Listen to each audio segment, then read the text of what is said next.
ફરીથી નકલીનો કારોબાર ઝડપી પાડવામાં આવ્યો છે। રાજ્યમાં ફરીથી મોટા પાયે નકલી ઘી ઝડપાયું છે। 16,000 કિલો નકલી ઘી પકડી પાડવામાં આવ્યું છે। 79 લાખની કિંમતનું નકલી ઘી પકડી પાડવામાં આવ્યું છે। છત્રાલ જીઆઈડીસીમાંથી આ નકલી ઘીને પકડી પાડવામાં આવ્યું છે। વધુ વિગત સાથે જોડાઈ ચૂક્યા છે સંવાદદાતા હિરેન। હિરેન, શું છે વધુ વિગતો?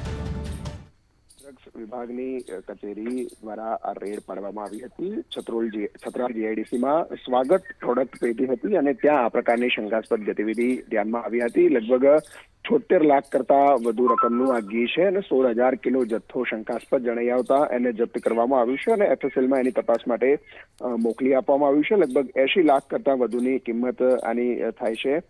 સાથે જે રેડ છે એ રેડ દરમિયાન ત્યાંથી જીગર પટેલ પેઢીના જે માલિક છે એ પણ ત્યાં હાજર હતા। એમની પણ અટકાયત કરી અને એમને આ સંદર્ભે પૂછપરછ અત્યારે હાલ કરવામાં આવી રહી છે। અલગ અલગ 15 નમૂના છે તે લેવામાં આવ્યા હતા અને આ નમૂનામાં શંકાસ્પદ અથવા તો એ નમૂના પ્રમાણિત ન થયા હોવાના કારણે આ કાર્યવાહી કરવામાં આવી છે।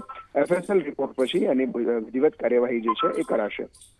જી હિરેન, સમગ્ર જાણકારી સાથે જોડાવા બદલ આભાર।